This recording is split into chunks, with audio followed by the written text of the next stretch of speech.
So with that, let's get started. The other host for today's session is Andrew Roberts, Chief Cybersecurity Strategist at cStor. And for those who are new to cStor, Andrew will cover a few intro slides, but then we'll dive quickly into today's main presentation. So with that, I'll turn it over to Andrew for a brief intro. Andrew?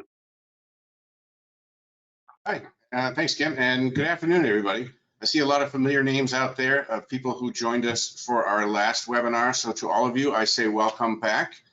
For those new names that I see out there, welcome. As Kim mentioned, this is the second in our series of 5 educational cybersecurity webinars. These really are designed to have an educational focus for you, and we're bringing some great information out there. I know the last webinar was fantastic, and been working with Rocky as we're preparing for this one, and this one's going to be just as good, if not better, than the last one was. So I'm really looking forward to hearing what Rocky has to say. So for those of you who are new, a little bit about cStor before we get into the presentation. Right, cStor is an award-winning provider. Really, what we do is help people solve their challenges using best-of-breed technologies. We really do take a vendor-agnostic, holistic approach to providing those solutions that really enable your business to move and scale and get things done. We've got 3 main practice areas: a digital transformation, kind of big data, really data center 2.0 with cloud and all of that stuff. Data center solutions, which is where we were born, and of course my favorite, cybersecurity, which is the fastest growing part of our business. Now, we exist to put people on a path to success, and we really do mean that. And we're not just talking about our employees, although they do count, and our partners, but most importantly, it's for you, our clients. We offer a variety of services to support our main practice areas and really help you implement and get value out of the things that you're getting through us. And on those 3 practice areas that we mentioned, there's a reason there's only 3. We realize that we can't be all things to all people, and if we tried to do everything, we probably wouldn't do anything very well. So that's why we have such a laser focus on what we do and how we help. So, but enough from me. I know I'm not the one you came to listen to, so let me introduce to you Rocky Savage, cybersecurity evangelist with Varonis, and his presentation. Rocky, it's all yours. Thank you, Andrew. Good afternoon, everybody. My name is Rocky Savage. As we've just been introduced, I am one of the cybersecurity evangelists over at Varonis, and today we're going to be discussing data protection. So we started looking at organizations, and it's become more and more apparent that we have to approach data protection with the mentality of not when will I be breached, but just assume that you already are. It's one of the guiding principles in Zero Trust. When setting out to find materials to present for this event, I looked at several different things, and I looked at Gartner and their reference to OECD and their guidelines, which are of privacy principles. And it's a really good set of guidelines, but I think where it's short-sighted is its application to just privacy and personally identifiable information. If we treat all data with the same scrutiny that we need to treat regulated and privacy data, especially companies that have to, keep a lock key on intellectual properties. So what we need to do is we need to find out a methodology and implement that in a way that not only is going to be easier for end users to adopt, but we can also enforce and regulate. So when we talk about the OECD, here's their general guidelines. Now on this, I've highlighted in bold the ones that you can do in a technology stack. Some of these are just common sense and best practices. And when trying to enforce, well, good luck. For example, limit the collection of personal data. That's an obvious, right? If we limit the amount of personal data or limit our footprint of data that is sensitive or regulatory or vital to our business practices, that's obviously the best approach. But users need this data to do their work. We try to keep them in hardened systems, but oftentimes they end on file stores, endpoints, and emails. So just limiting the collection is not going to be enough. The second one is don't keep data that isn't relevant. Oftentimes when we work with organizations, we go in and we see that there's huge amount of data that is otherwise stale. And what it does is provides a huge security footprint that you have to address that may not actually be relevant to how you conduct business. I understand that there's many organizations out there that are required to keep data for a certain amount of time, but if it's outside of that time or those regulations don't apply to it, why have the increased blast radius, the potential for this data to leak out of your organization?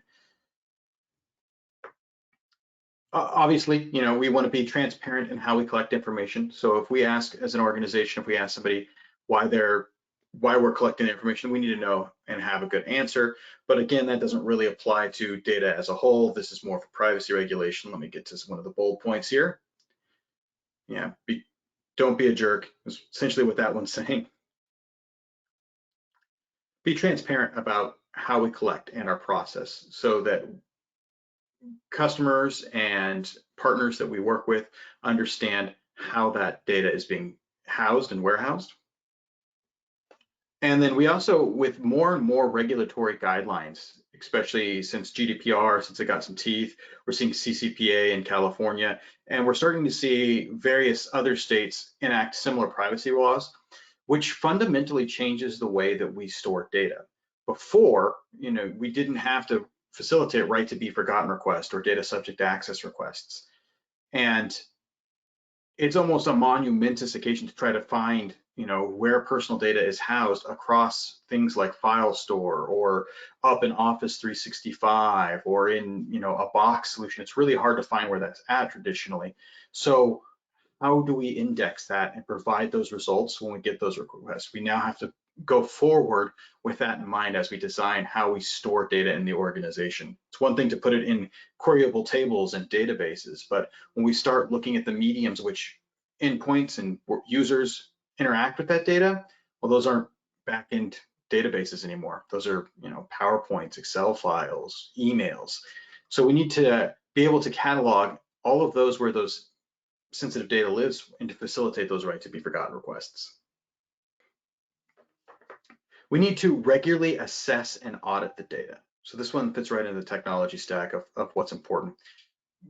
It's not enough just to grant permissions to individuals. We need to be able to see how that data is being used and quickly report on that. I don't know how many of you out there are subject to audits, but the best practice is an internal audit and get ahead of the game. Know exactly how your data is being used, where it's at, and which of it falls within those compliance regulatory bodies and what's important to your organization. And we need to secure not just personal data, as I said before, but all data from unauthorized access, from loss, disclosure. Simply put, you can't drag and drop, you can't delete, you can't externally share, you can't encrypt, or you can't steal data that you simply don't have access to. So what are the controls that we can put in place to limit access to said data? So let's talk about how we operationalize this. How do we create a process now that we've identified some simple steps on how to protect our data? And I say simple, from a high level, execution is quite a bit difficult and hard to scale. But the first thing we need to do is we need to create a data map. So we need to find out where our data lives across the organization. Are they on local repositories like SharePoint, file servers, or do they live in the cloud on Office 365, in Slack, in Teams? Where are we storing all of this data? We need to then understand of that data, what is important to the organization. Obviously regulated and privacy information is paramount to keep under secret. If if customers can't trust you with their data or employees can't trust you with their data, then why would the outside world? So you want to stay out of the headlines. We need to find out where that information is stored. Do we have intellectual property that is important that if our competitors got their hands on it, what would that do to the organization from an impact level? So we need to be able to identify where intellectual property is, as well as any other data that is key to what you do from an organization. So once we have that identified, we understand where it's heavily concentrated and where it lives outside of the sources that we think it should live. I mean, I know a lot of customers have hardened databases where they keep this, like CRM systems or ERP systems that are really tightly locked down. many hospitals out there work with electronic record medical systems, and those all live in a database. But how many times do users query that data, pull reports in Excel spreadsheets? Now it's no longer in these hardened systems. It's out there on endpoints and on shared drives. How do we make sure that we know where that data is at all time and how it's been used, and how do we keep it inside the bounds of our organization? So once we've identified that, we know who the users are, where that data lives, where it's being stored, where it's heavily concentrated, we need to monitor it for usage. So once we identify who has access, we need to look for abuse. Is there a bunch of data that may not have been accessed in a long time, yet has a large footprint of sensitive data that's all of a sudden being accessed out of the blue by somebody that has never touched that historically? Is it trying to leave the organization in any way? Are they trying to take it out through webmail? Are they trying to stick it on a thumb drive and take that outside of the organization? Are they trying to bypass my next-gen firewalls and create a DNS tunnel and exfiltrate data low and slow? So we need to monitor all these different exit points, because honestly, in today's environment, there's no more perimeter. It's too easy to collaborate. Look at Office 365 or Slack. Literally everything has a share button now. So one thing that this last year has taught me is if users need to get data and share data, they're going to. The cat's out of the bag with collaboration. There's no putting that genie back in the bottle. So we need to make sure that we monitor and alert on potential data leaks and how users are misusing this data.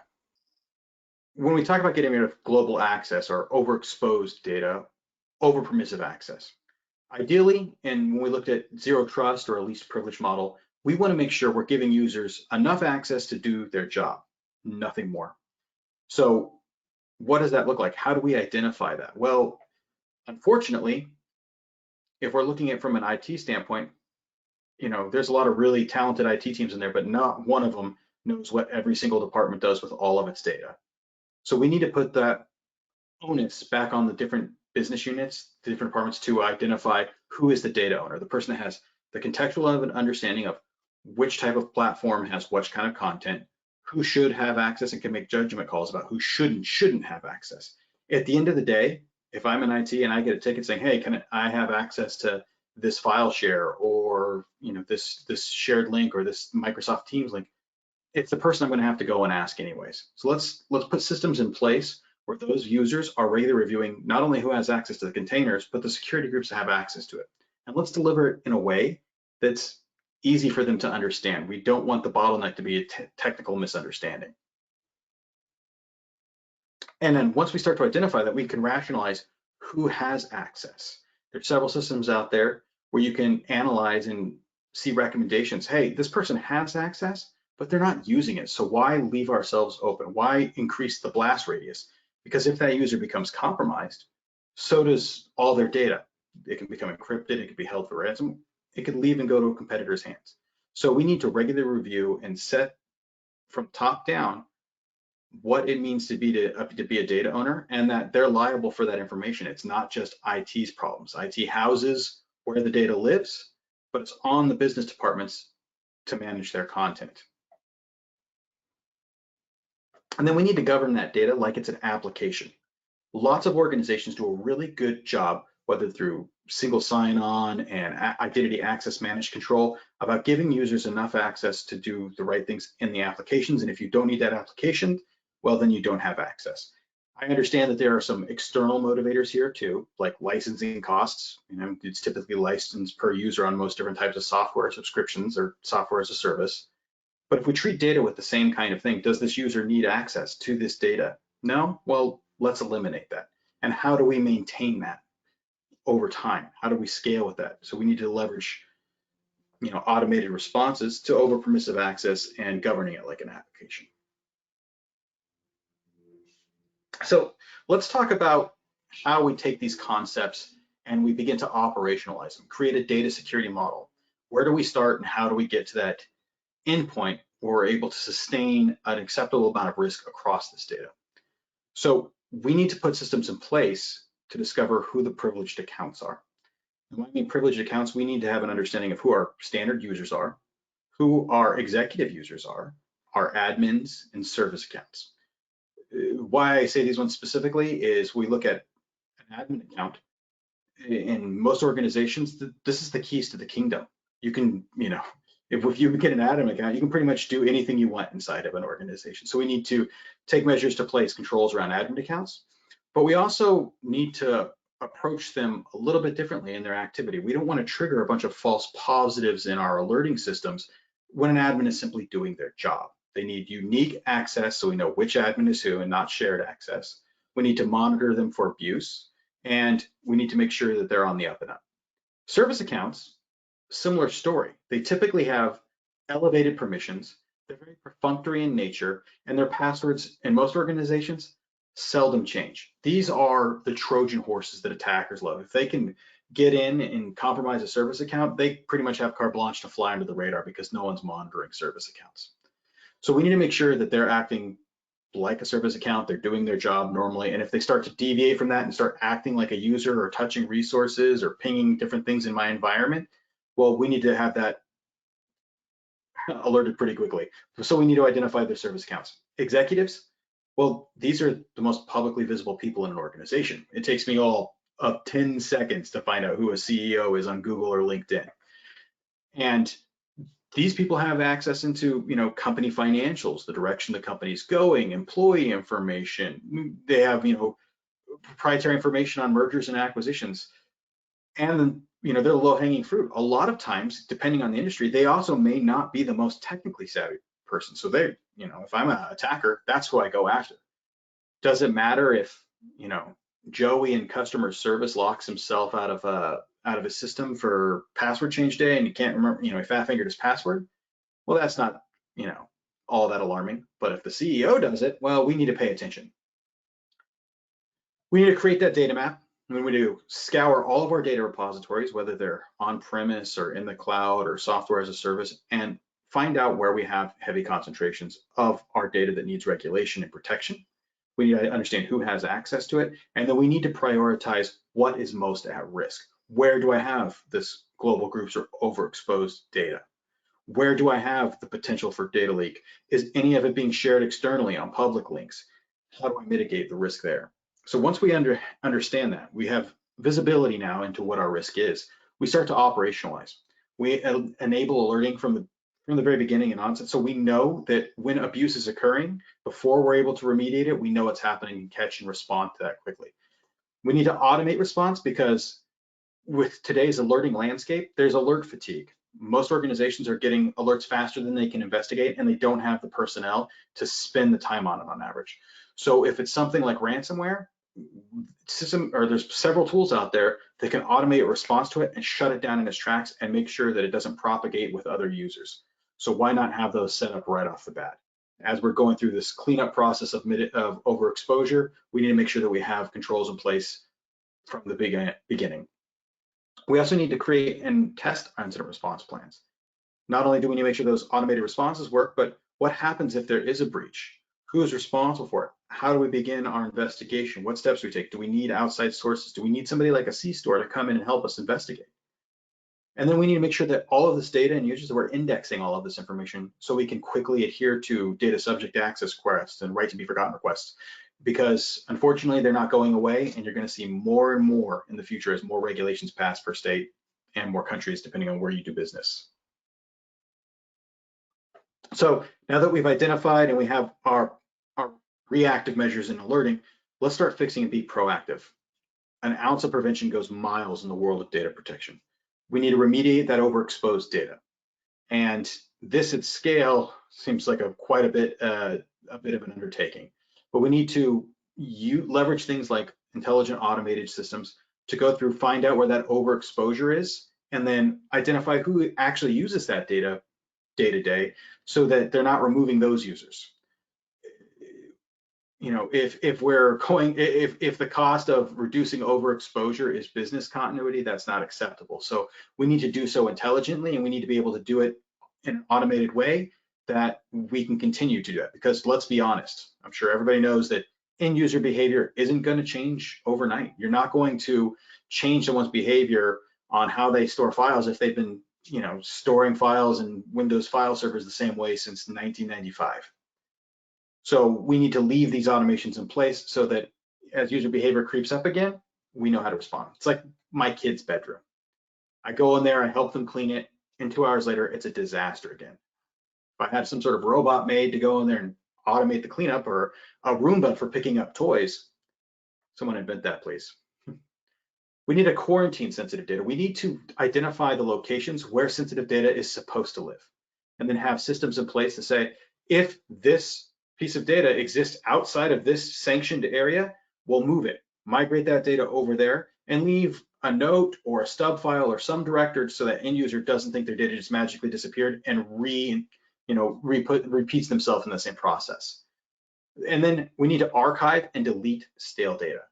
I don't know how many PR crises in a lot of organizations have gotten out there from correspondence from executives that no longer even work at those organizations, but were leaked. Now they have to deal with it because it's in the news. Then we move on to our transformation phase. We need to start to identify and assign those data owners. Again, these are the people from the various business units of an organization who have the contextual understanding of what this data is, how it's important to the organization at large, and can make judgment calls about who should or shouldn't have it. And we need this to come from top-down executive sponsorship, because if we push this from a technology level, end user adoption is going to be low. It needs to be set in stone that this is how we conduct business. So it needs to be policy driven. And we need to make it so that the systems are easy to use and it doesn't become intrusive for users to try to have to subvert. We've probably all had data loss prevention strategies or point solutions in the past where you have to constantly make exceptions because it's disrupting business continuity, or users just find some clever way to go around them. So we need to make sure that they're transparent, they're easy to use, they're not cumbersome, and we can identify those data owners quickly. And then simplify permission structures. This was, historically with Varonis, we looked a lot at the data stores, and you start getting a bunch of individual access or nested groups deep down in directory trees. This creates a lot of confusion. You don't have a simple security policy that carries top down to the bottom. And without that, what you do is you create a lot of blind spots and potential unwanted access by not having a simplified permission structure. When you create that complexity, you create places to hide, you create vulnerabilities, and you create the ability to exploit access to that data. And unfortunately, this has become even worse when we start looking at the cloud.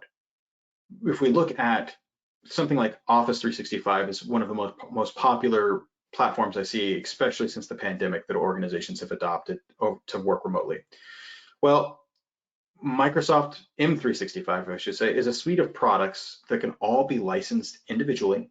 They can be installed and implemented all by themselves. So they all have their own management systems, all of which none of them give you perfect visibility into where the data is at and who has access to it. For example, if I create a Teams site and I want to see who has access to it, I don't have full visibility in Teams, especially if someone in SharePoint Online has added individuals via SharePoint or shared content to there. So now I need to go to SharePoint Online to see who has access. Or if someone's been added locally on my Active Directory, I need to go to Azure AD. I need to look in 3 places minimum at all times to see all of the effective permissions for a folder.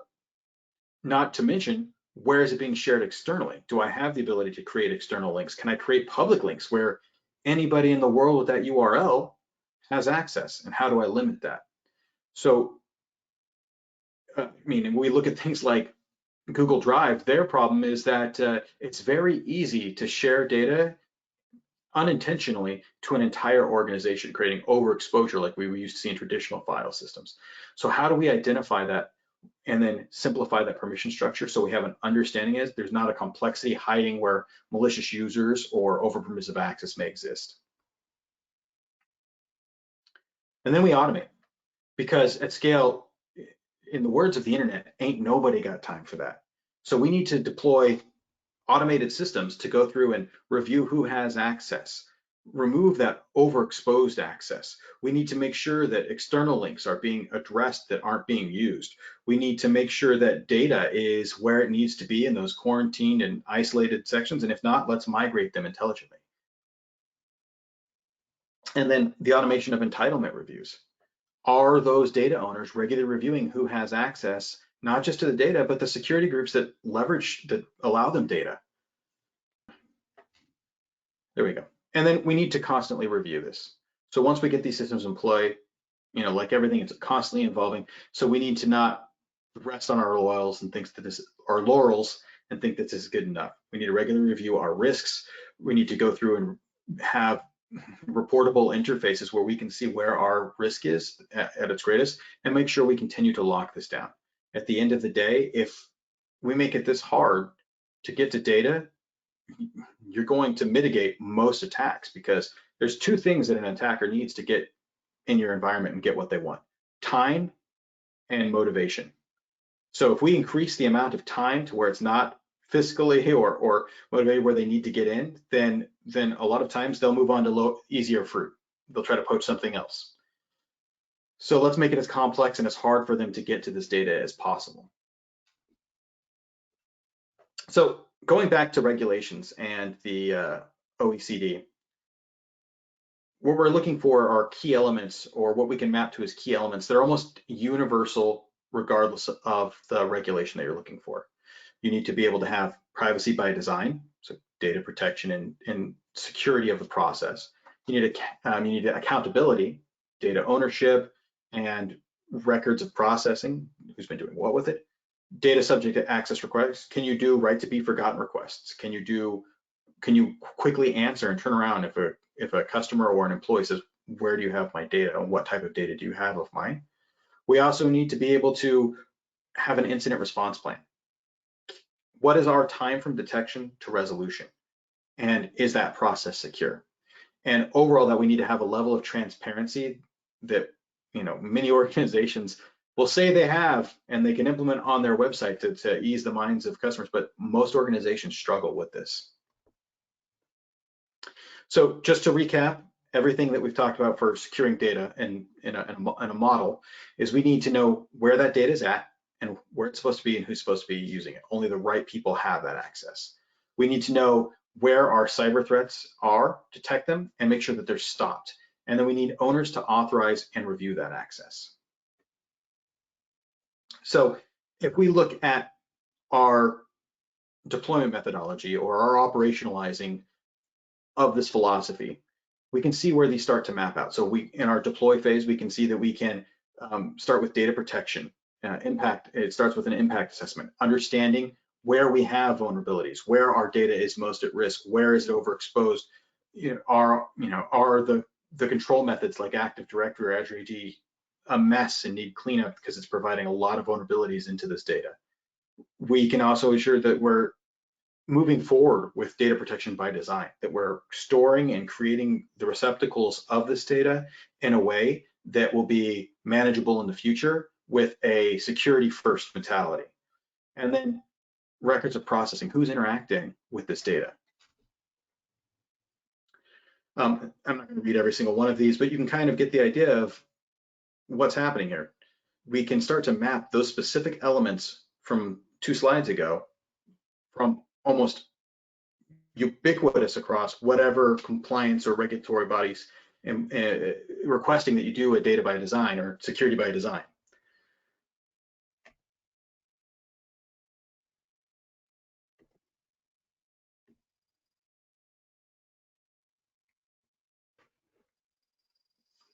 So I'm going to leave this here because we're looking like we're getting pretty close to time here.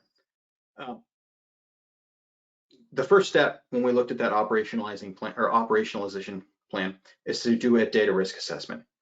Find out where your data is at risk across all of your different resources so you can prioritize what needs to be addressed first.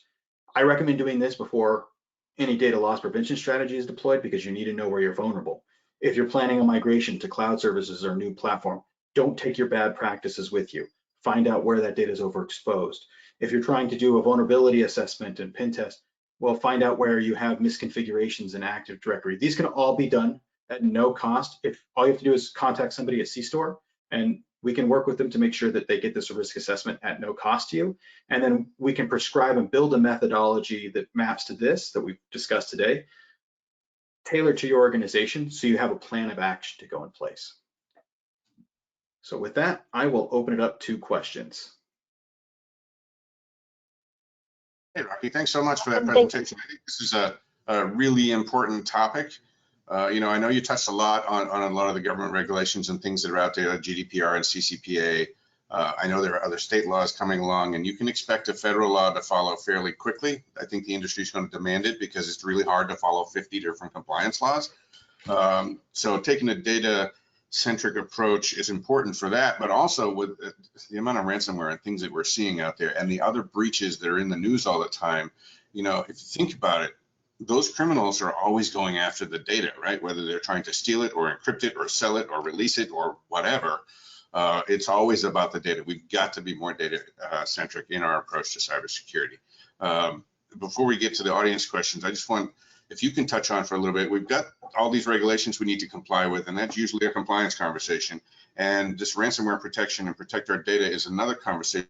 How much overlap do you think there are in those two conversations? And should they really be two conversations? Well said, Andrew. No, they do overlap quite a bit. I like to make a joke that compliance is data protection with an acronym. You know, like you said, you know, you can't weaponize or monetize something that isn't data. Attackers aren't trying to bypass your firewall and your EDR solutions for the sake of bypassing your EDR solutions and your firewall. They're after data. So if we put all of these things that we talked about, being able to monitor access, identify where it's at risk, where it's overexposed, regardless of its regulated data or not, you put a huge barrier that would put you in violation of these compliances. So, you know, if you know where your data's at, it's easy to report on it. You can see who's been interacting with it. If it's been, you know, one thing I see a lot of organizations really struggle with in this is if we look at something like GDPR and some of the more aggressive privacy information, they have laws near the state. You have 72 hours to comply to, you know, if you have a breach on GDPR data. Well, I think the last time I saw a Gartner average, it was in the hundreds of days, like 204 days, that most organizations realize that they haven't been breached. So how do you comply with that? So if you have these controls in place, you can easily answer, well, no, that's not the case. I can show you full audit log. There were no alerts on this. This data was kept in-house. It's easy to report and adhere to those compliance. Okay, cool, thanks. And I know we got a lot of questions from the audience, so I'm going to turn it back to Kim, and she can let you know what those questions are. Awesome. Thanks so much, Andrew and Rocky, for some great insight. Just a reminder, you can post questions to the questions pane in the GoToWebinar control panel. We do have a few coming in, so let's dive in. First question, what are the install requirements to do a data risk assessment?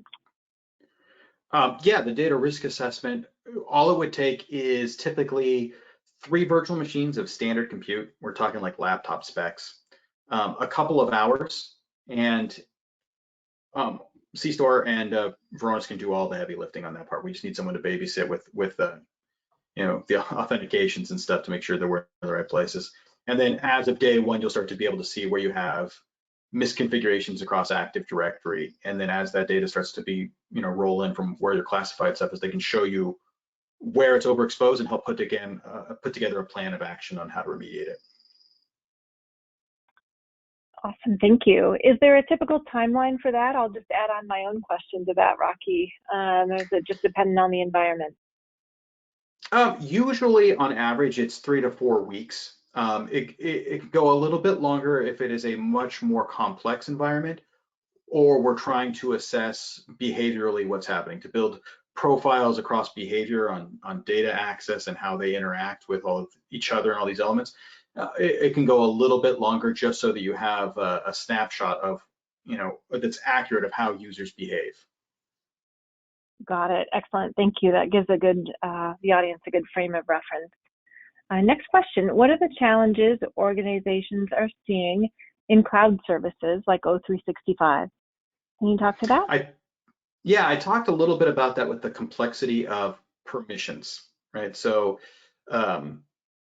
Microsoft and Google Drive and Box to some degree. Box is a little bit better as far as the visibility because they simply don't have as many features on there, but you can still, it's the lack of transparency. You have all these disparate systems that have all of their own management policies, so you can't easily say, oh, well, you can only have read access on this type of document, or this data needs to live here only. It gets everywhere. So you have an abstracted layer that you have all of these different management systems on where users are storing data. On top of it, you introduce more complexity and vulnerability if, for example, like say, if you look at something like Okta or single sign-on, there's a lot of misinformation out there that, hey, if I have single sign-on, now my users have, controlled access to these applications. Well, there's a big blind spot. We've seen several like man-in-the-middle style attacks where they compromise a user, get legitimate access either through social engineering or phishing attempts, and now they have legitimate access to single sign-on. Thus, they have access to things like Salesforce and so there is a lot of complexity if you're not monitoring those systems and behavior on cloud services. Excellent, thank you. That's actually probably a good lead into the next question. And I know you touched on this a little bit regarding user behavior. How do you handle user behavior changes if they're stuck in bad habits? And I know you mentioned, they've been doing things the same way for a long time, but are there some, actionable takeaways the audience can get from today's session about maybe how to go about managing through that? Yeah. So there's a lot of different things in that question. But first, as I touched on before, you need to have a top-down buy-in. So these changes, I've seen lots of IT organizations fail because they simply don't have the clout or someone pushing from the top. So we need executive sponsorship to say, this is how it's going to be. We're going to identify data owners. We're going to be doing entitlement reviews. There's going to be auditing.